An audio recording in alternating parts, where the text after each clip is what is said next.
Oosh!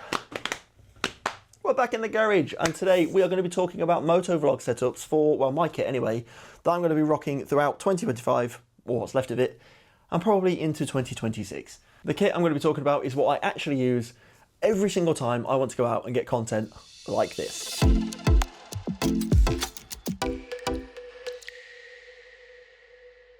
Let's jump into this then. There are going to be chapter markers below in the description if you're one of those kind of people that want to skip ahead to the bit you're looking for. But the rest of you, please stick around because you might actually learn something along the way. In this video, we're going to cover off the camera that I use. I'm going to touch on a couple of alternatives that are both available now and that are coming out very, very soon.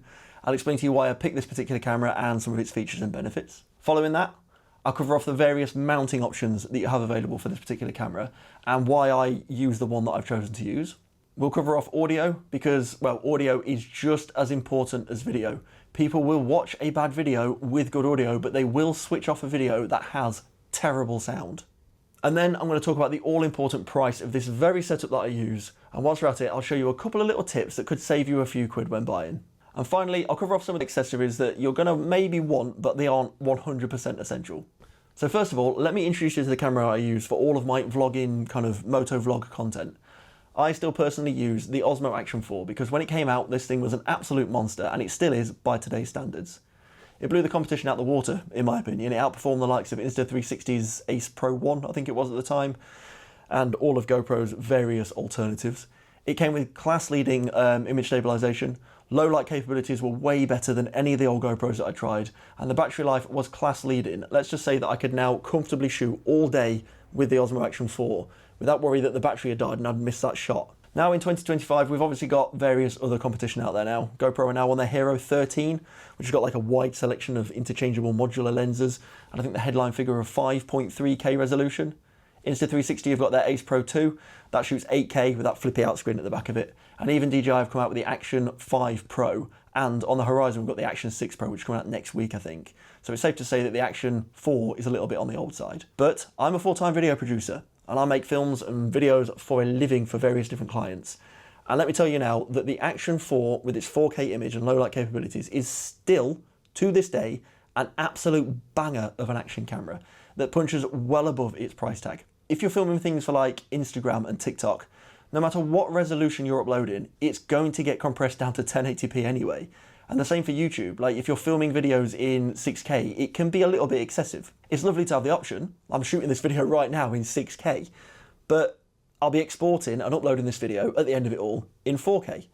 The thing with these amazing headline specs of it now does 8K and blah, blah, blah, blah, blah, what people don't understand or think about is the file size. 8K footage is twice the size of 4K. So suddenly you need memory cards that aren't 250 gig, but 500 gig. And they also need to have a faster write speed, and they cost a lot more money.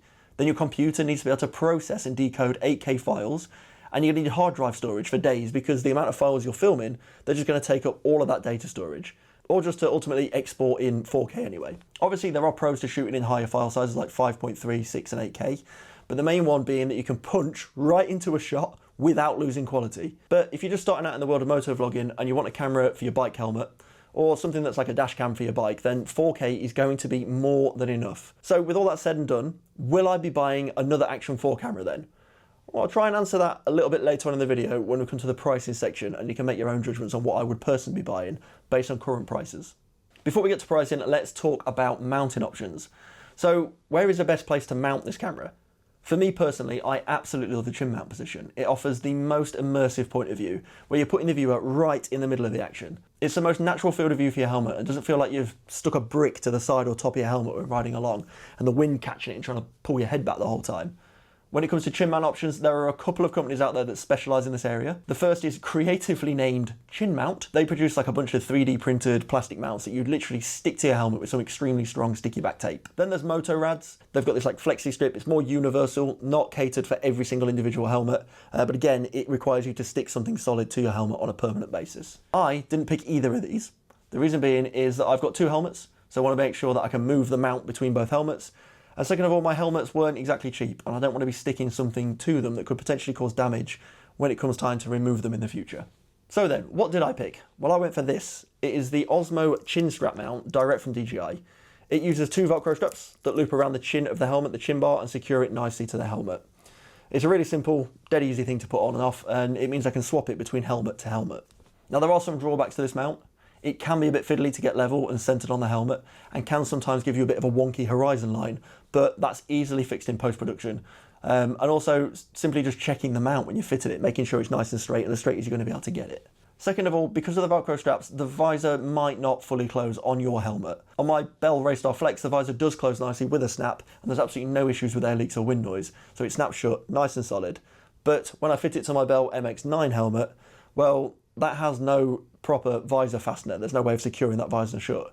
And the Velcro presses down on the seals. So basically, it's like having your visor cracked ever so slightly at all times. It does help with fogging up, but you do get a bit of a cold breeze in your eyes permanently. It doesn't bother me, but it might bother you. So it's something worth keeping in mind, especially when we move on to the next point, which is audio.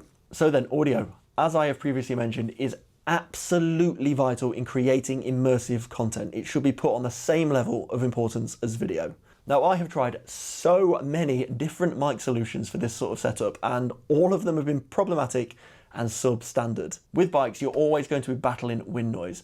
No matter what you're trying to record, be it your voice, the bike's engine, that induction note, or the sound of the exhaust, the wind is going to absolutely kill you every single time, unless you have the correct mics and audio equipment. The best solution I found is the DJI Mic 2s. These capsules are incredible value for money. So the first reason is that they offer a compact setup. I can literally put the capsule inside my helmet, meaning I'm not having to run lapel mics inside my lid, down into my jacket, into my pockets, like I've tried in the past, that have all been like uncomfortable, snagging, pulling your helmet in certain directions. They also offer super clear voice capture with great wind protection built in. So they record in this format called 32-bit float. So I'm not going to go into all the details about what that is, but ultimately you can put the microphone right near your mouth, not worry about monitoring gain levels, and never have to worry about the audio clipping.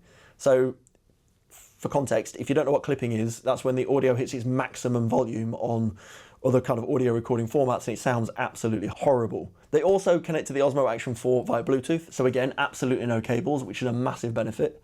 And finally, they are superb at helping capture audio without wind noise. Because of their size, they can be placed in locations around the bike away from direct airflow, like under the seat, inside the fairings, etc. This helps capture those ambient noises that can really make content immersive. One thing that I will say about them though is they aren't wind-proof. I've seen so many people mention that 32-bit float is going to be the silver bullet to all of their audio woes. If the mic is somewhere that there's going to be loads of wind noise and a draft coming through it, it's going to record it. It will be the best sounding wind noise you've ever heard, as it won't be clipping, but it will still ruin your audio. So have a think about mic placement, even with these absolutely incredible mics. Finally, I think it's worth noting, because I know you're all going to come to it in the comment section, that the Mic 3 is out now, and there's also the Mic Mini, and they are much smaller capsules than the Mic 2. Now, I chose the Mic 2 because this has got to be dual purpose for me. I use this day to day for my actual job. As I mentioned, I'm a video producer full time. And when I'm doing professional work with clients, I'm not lazy. I don't just microphone myself up like this. I run a lapel mic. And the Mic 2 can take a lapel which hides the capsule, which is a much nicer, cleaner look. But for you guys, if you are just filming for Instagram and TikTok and for YouTube, then I could probably recommend going for the Mic 3 because it has all of the pros and the settings and stuff that the Mic 2 has, but in that much smaller, much more discreet capsule, which is easier to hide inside your helmet and hide around the bike and try and put it in places where wind isn't going to affect it. And you're probably also going to be asking, well, why not the Mic Mini jack? Well, again, I'm not recommending the Mic Mini because the audio quality isn't as good in my tests and what I've seen from people that have had it. And also, I'll cover off in costs why, because I think you can probably do better with a Mic 3 capsule versus the Mic Mini. And that, yeah, we'll cover it in the cost. So anyway, how much does this all cost? Well, the Osmo Action 4, the kit as of today, with the 3 batteries and the selfie stick, so the Osmo Action Adventure Kit, I think they call it, the Action 4 is currently retailing at £279 right now, today, at the date of filming. If you wanted to upgrade the camera and go for the Action 5 Pro, let's say you were starting from fresh and you had a bit more money, well, that's going to cost you £339. The chin mount from Osmo is £15, and the DJI Mic 2 kit is currently listed at £175 for the full kit. But, as I was just mentioning, you might not want the whole kit, you might not need all this. You can actually just get the transmitter itself, the one little piece. This is going to set you back £47. Alternatively, if you go for the Mic 3 capsule, the smaller, more discreet one, it's currently listed at £85 on its own. So all in, for my setup, you're looking at anywhere between £340 and £439, depending on current deals and which camera microphone set you go for. So whilst that's quite affordable, there is a little trick you can do that DJI don't publicly promote that might save you a few quid buying direct from them. If you go on Google and search DJI refurbished, or scroll to the very bottom of DJI's website, all the way to the bottom, and look for the little link that says officially refurbished. This will take you to a different part of their website. And on there, they've got all their X-Display and demo items listed at an exceptionally low price.